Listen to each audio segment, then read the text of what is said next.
Let me ask you a question.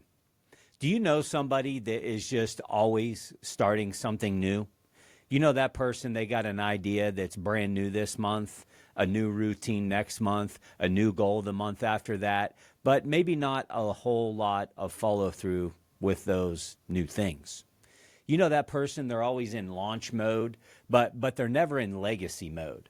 There's nothing wrong, I don't think, with being, ambitious. I love some ambition.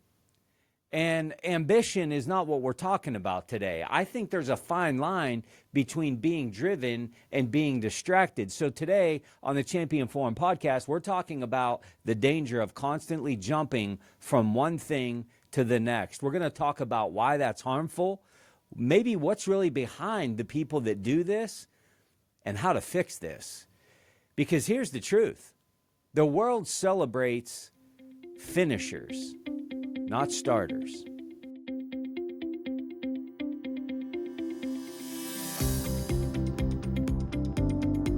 This is the Champion Forum podcast with Jeff Hancher, the forum for leaders, champions, and dreamers.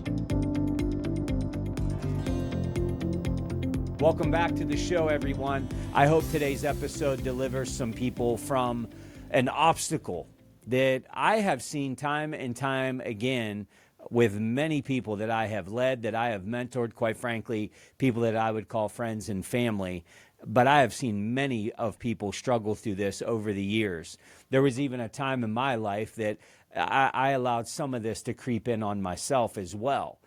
You know, given the line of work that I'm in, I always have people bringing me new ideas about their business ventures, their new startup ideas, a new initiative that they have.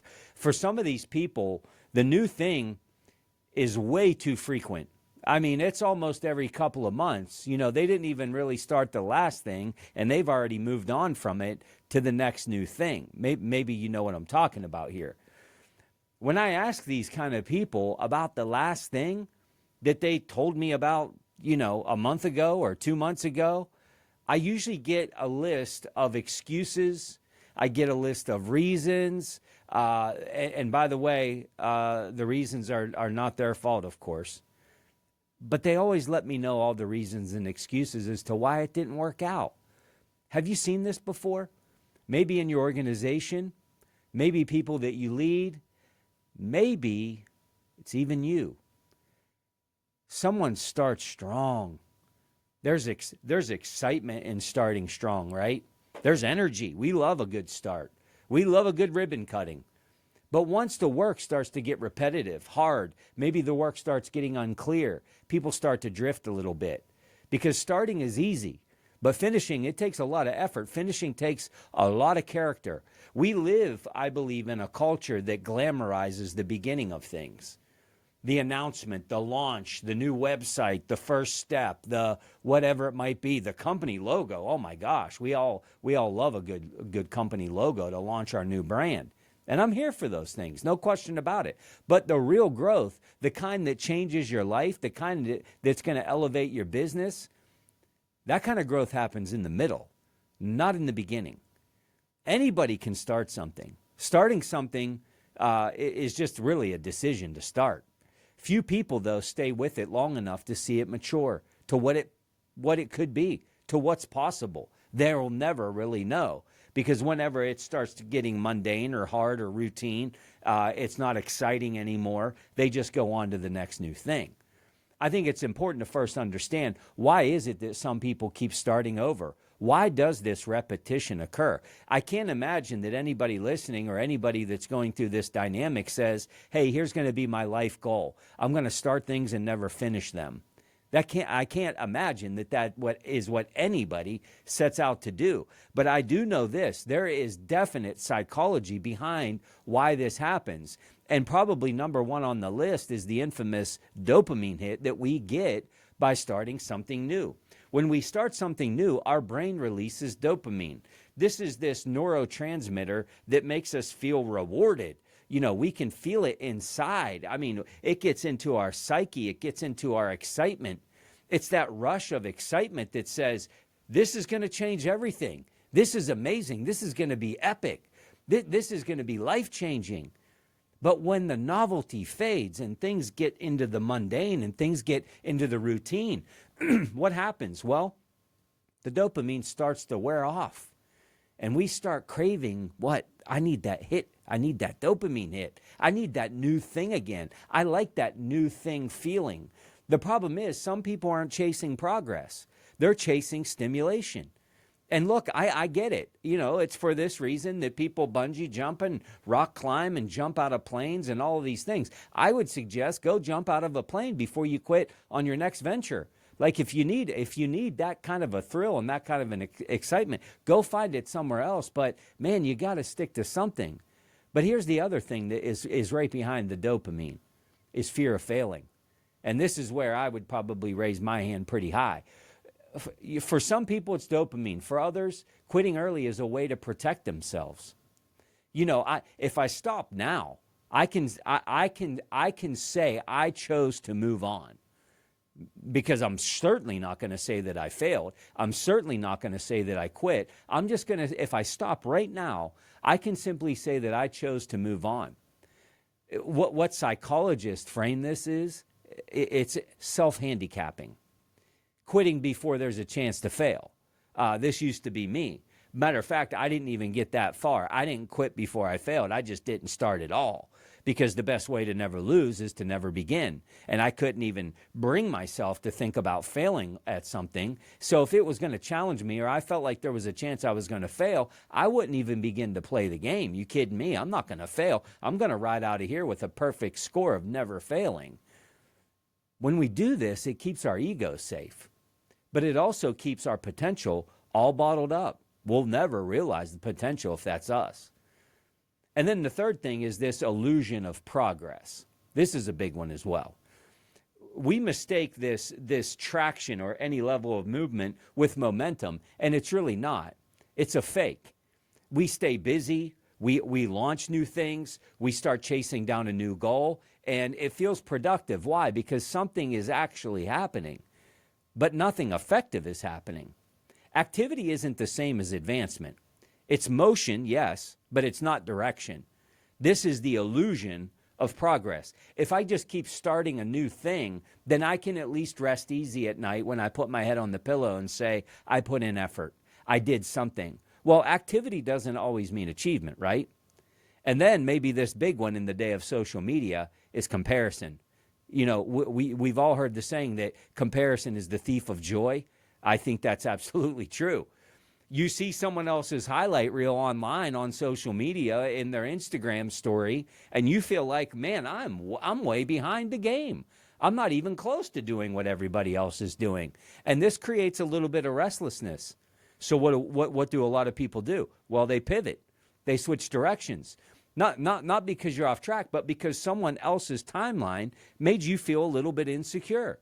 They're way ahead. So you know what? I'm so far behind, I might as well not even keep moving forward. I'm just going to start another new thing. Well, here's what we know. Whatever it is that you're starting, somebody's ahead of you. And so we have to come to grips with this. And then here's another one, a lack of vision. Lack of vision is a real big one because we don't see the end. We just like the feeling of the beginning. When you don't have a clear why behind what you're doing, everything looks appealing. I mean, why wouldn't it? Clarity of purpose is the cure for distraction. When you have purpose, I talk about this in the State of Readiness keynote that I deliver, about engaging your motivation. This is vision. When you have vision, when you are engaging your motivation, you could do things that you didn't even know was possible. But if you lack vision, you're going to lack motivation. So what are we saying here? What I'm saying is this isn't always just about willpower. It's about awareness, understanding what your brain is chasing and choosing is different. You know, are we going to choose discipline over dopamine? If we choose to do that, well, then we know we're going to run into some valleys. We're going to run into some challenges. But we're willing to give up this excitement for a little bit to keep pushing through the middle. Now, let me be very, very candid. Let me be very honest. If you don't grasp what I'm talking about today, if this does apply to you, there are destructive patterns that are going to cost you greatly. It's going to cost you your leadership credibility. People start believing the next big announcement. Believe me. Look, I'm not going to do it publicly, but I could rattle off 5 names of people right now that when they even approach me and talk to me, and boy, they come up excited. Jeff, I can't tell you what I'm about to do. I'm about to launch. I'm out. I'm tuned out. I'm not even interested. Matter of fact, if I see you coming, I try to slip through a slide door because I know exactly what's coming. You're going to start a new business. You're going to start a new online course. You're going to start multi-level marketing. It's always something new, right? And your credibility with me, it's shot. And this happens. And most people really don't have the fortitude to tell you this. They're just going to avoid you because they know you're never going to stick to any one thing. The other risk you have is your own growth. You never stay planted long enough to develop roots into what is going to propel you into wisdom, into expertise. You're never really going to be a subject matter expertise because you haven't stayed anywhere too long. It's also going to kill your momentum. Whenever you're constantly starting something new, you're wasting a ton of energy restarting. Think about an airplane that's lifting off.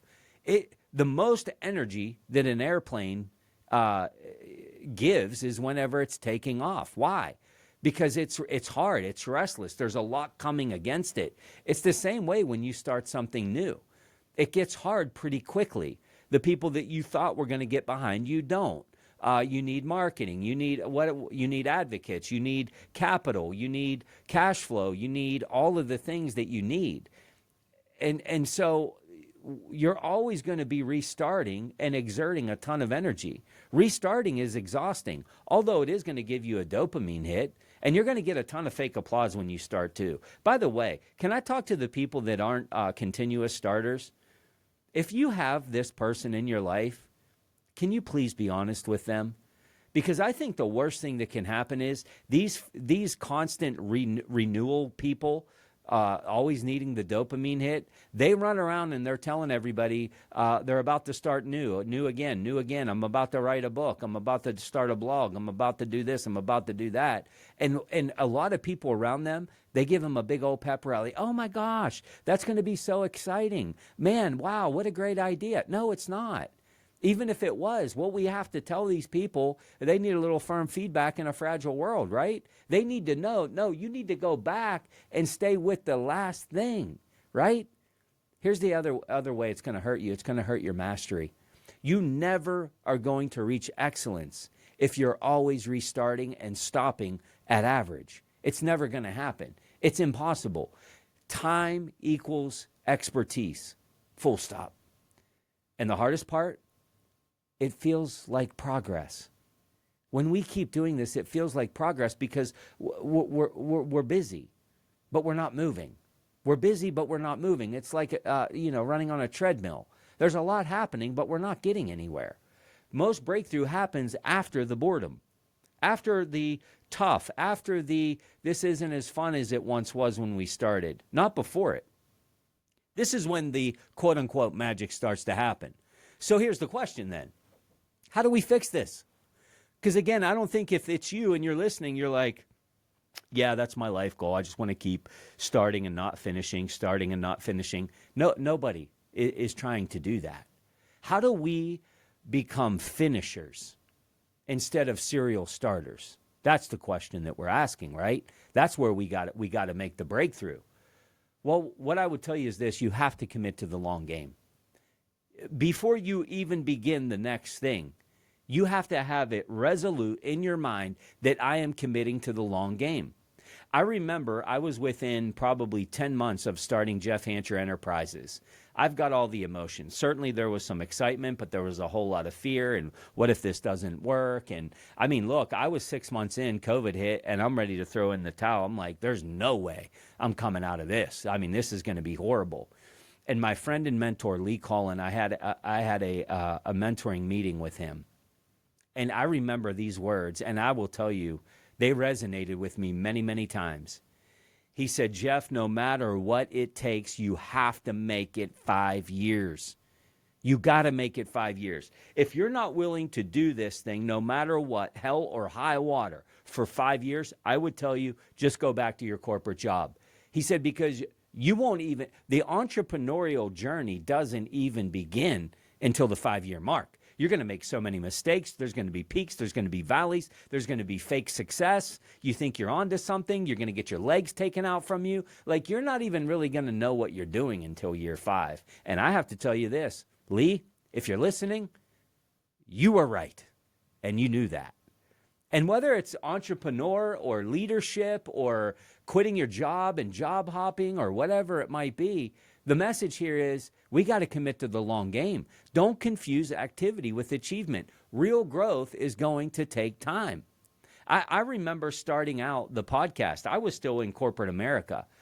We started the podcast, and I had some people that were helping me with social media, and I launched my first Instagram post. Oh my gosh, I'm on Instagram. I felt like a young whippersnapper. I'm gonna be an influencer. I'm gonna be the next fill in the blank. When I started, oh my gosh, everybody was so excited. Oh my gosh, Hanch is on Instagram. This is so exciting. I mean, I was getting over 100 likes. I don't know if that's good or not, but I was pretty excited about it. But it didn't last. It kind of trailed off. Everybody's enthusiasm and excitement for my start kind of fizzled out. And here I am questioning, so do I suck all of a sudden? Is my content no longer any good? Why are people, these are my friends. You would think they could just scroll through and hit the like button. What's that cost you? Cost you nothing. But all of a sudden, I'm going from 100 and 150 likes to like 10, 15. And guess what? I felt like a loser, an absolute loser. And I remember in a team meeting, me and a couple of my teammates, I'm telling them my sad story, and they said, Jeff, look, you just got to commit to the long game. What are you willing to do? Can you commit to one post a day for the next year? Just one a day for the next year. A quote, a picture, something just to engage people. And I'm like, yeah.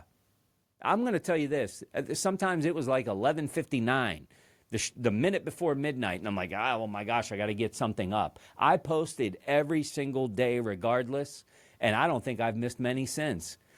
Am I a viral influencer? No. Am I consistent? Absolutely. The best work happens when you stay consistent. Hey, by the way, this is how overnight successes actually happen. They're never overnight. That's the whole trick. It's not when you keep starting. It's when you stay consistent. Here's my other piece of advice. Make a definition of what finished looks like before you even start. Don't start. Look, nobody gets up to the starting line of a race and doesn't know what the finish line is. Am I running a 5K? Am I running a marathon? Don't worry about it. Just keep running until you see the finish line. Well, where is it? Are there hills? Like, what am I getting myself into? Don't worry about it. Just run as fast as you can. The finish line will appear at some point. No, like we know a lot of professional racers, they actually will walk the course a day ahead of time, a week ahead of time. They want to get a feel for it. They want to know if there are hills. Not every single mile feels the same way, right? Here's how we do that. We set clear, measurable goals. Know what done looks like before you ever begin the race, before you ever begin the next thing. And here's the rule. You don't get to start the next thing until you've completed the last thing. Look, this is a great way to scale a business too.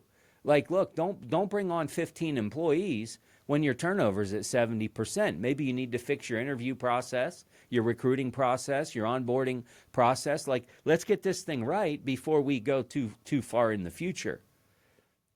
And build some accountability around you would be another piece of advice that I would give you. Have someone who asks you the tough questions like, did you finish what you started last time? Look, you're coming to me with a new thing. Did you finish what you started? I read a lot about successful people, and one of the people that I just admire his story is Arnold Schwarzenegger. What a story this guy has. Whether you like him or his philosophies or whatever, you can't deny the fact of his grit, his work ethic, and his commitment to success. There's a story that he was training for the Mr. Olympia contest. And he talks about he would never work out alone. He would never go to the gym alone. He said that one of the most important parts of his success was having a training partner who pushed him past his limits. One time I heard him talk about, never do it alone. And he said it's easy to quit when you're alone. But when someone's watching you, you will surprise yourself. And I think that's true. It puts a little bit of healthy pressure on us.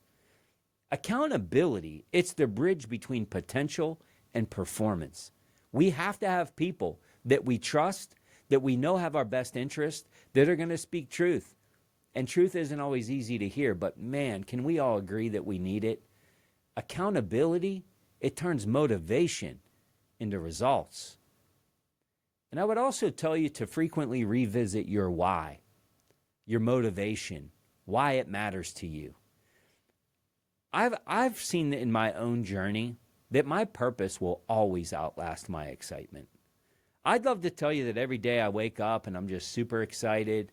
I mean, I'm not. There's a lot of mundane things that I have to do. I think a lot of people think I'm just up in front of crowds doing workshops and I'm doing book launch tours and I'm out, dazzling people with keynote speeches. Man, there's a lot of mundane that's not being shown on the Instagram story or the LinkedIn post, I can promise you.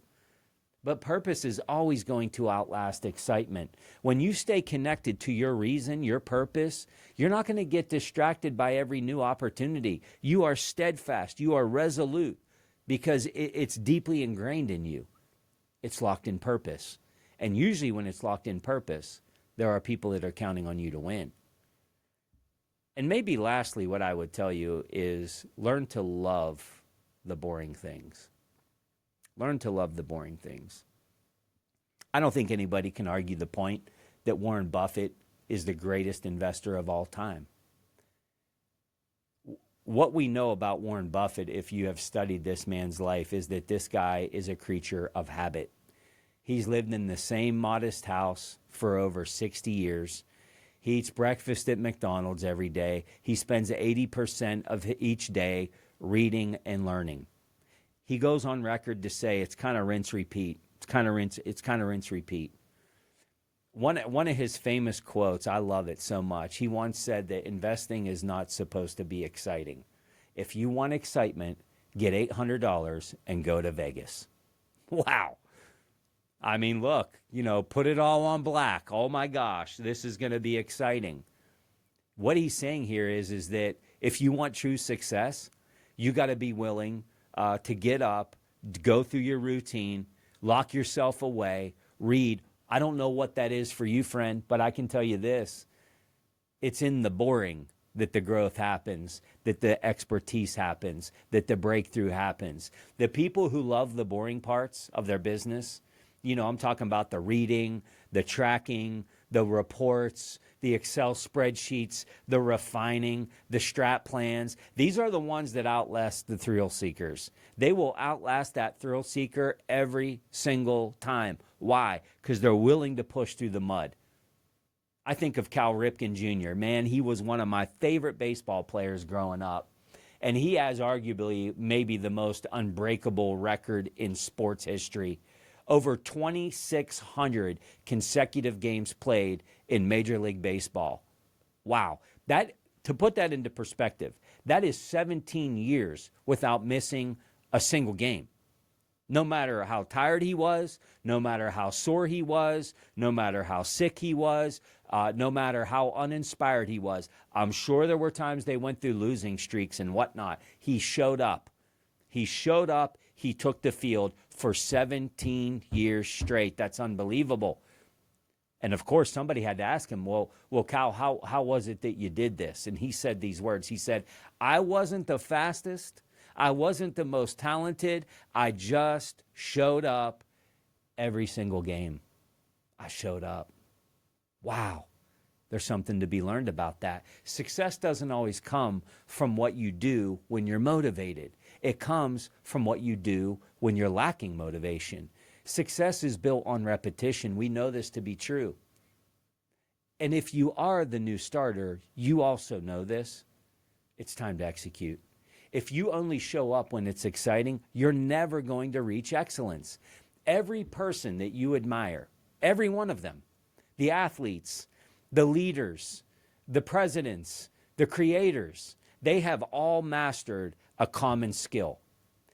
They've learned to love what most people find boring. They've learned to love it. Here's the bottom line. Starting something new gives you a dopamine hit, no question, the rush. I know, I love it too. But finishing, it gives you something so much better. It gives you credibility. It gives you confidence. It gives you peace of mind. Every time that you quit early, you reinforce the story in your mind that says, I cannot follow through. And you know this. That's why it has to change. But every time that you decide to stay the course, you build a new storyline in your mind that says, I am consistent, I am dependable, and I am growing. The satisfaction of finishing will far outweigh the thrill of a new start. So here's your challenge for this week, listener. I want to challenge you to identify one area of your life, your work, where you've been tempted to just throw in the towel and move on too soon, and I want you to recommit to finishing it. I'm not saying it's going to end well, and I'm not saying maybe you don't need to quit at some point, but can you stay with it maybe a little bit longer? Anybody can start something new. Few have the grit and the determination to stay until that thing grows. Don't let the excitement of this new thing rob you of the reward of the consistent thing. There's a difference in these two things. Stay planted, stay disciplined, finish what you start, and never stop turning that pressure into potential. The Champion Forum Podcast with Jeff Hancher. Lead, inspire, win.